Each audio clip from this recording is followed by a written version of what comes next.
Bienvenue à Taverny. Alors nous nous trouvons actuellement au cimetière en face du monument aux morts.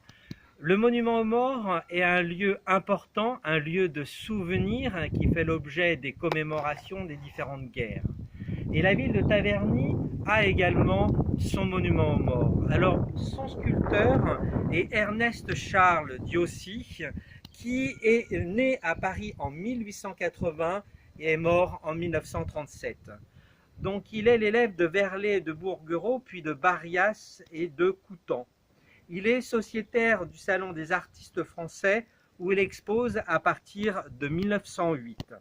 Médaille d'or en 1926, médaille d'argent en 1937 à l'exposition universelle. Il a exécuté pour différentes villes, dont la ville de Saint-Quentin, le monument à Albert Ier, inauguré le 12 juillet 1936. Ce sont principalement des œuvres en fonte de fer pour le Val d'Aune et les établissements du Rhin. Alors, cette sculpture donc, de Diossi représente en premier plan le poilu, c'est-à-dire le soldat de la Grande Guerre 1914-1918. Il est représenté en sentinelle, appuyé sur son fusil. Au-dessus se trouve une femme qui symbolise la victoire ailée. De chaque côté, nous trouvons des ornementations végétales, donc des palmes, des couronnes et des couronnes de laurier, la couronne du vainqueur.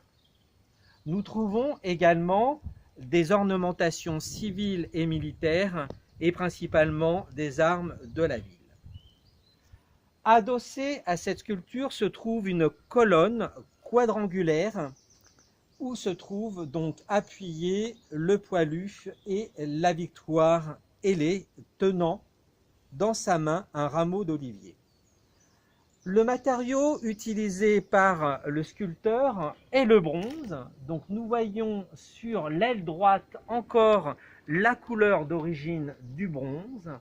Bien sûr, sur l'aile gauche, avec les ravages du temps, nous voyons la patine, alors que la colonne est de calcaire. Sur ce monument, on trouve les noms donc, des soldats morts pour la France, 1914-1918, la Deuxième Guerre mondiale, 1939-1945, et la guerre d'Algérie, 54-62. Cette sculpture a été inaugurée le 24 septembre 1922, soit 4 ans après la fin du premier conflit mondial. Elle a coûté la somme de 49 643 francs.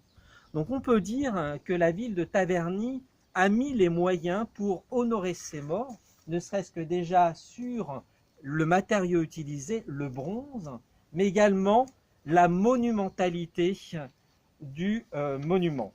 Alors, sur une carte postale de l'époque, nous voyons que le monument aux morts se trouve au centre du cimetière, puisque au fond, nous n'avons aucune tombe encore à l'époque, et que quand on arrive donc de l'église, il y a une montée, et cela donne toute la théâtralité, la monumentalité, la solennité à ce monument aux morts dédié aux victimes de la guerre.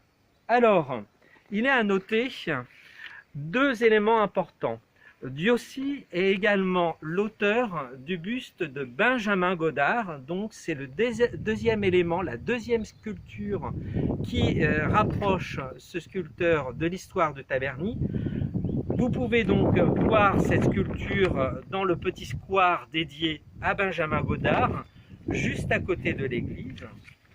Et il est également intéressant de noter que nous retrouvons la même sculpture, c'est-à-dire le poilu avec la victoire ailée, donc dans le Pas-de-Calais, dans la ville de Saint-Nicolas-les-Arras. Mais là encore, on voit que la ville de Taverny a mis les moyens, puisque sur cette deuxième sculpture, qui date de 1925, il ne s'agit que de la pierre. Voilà.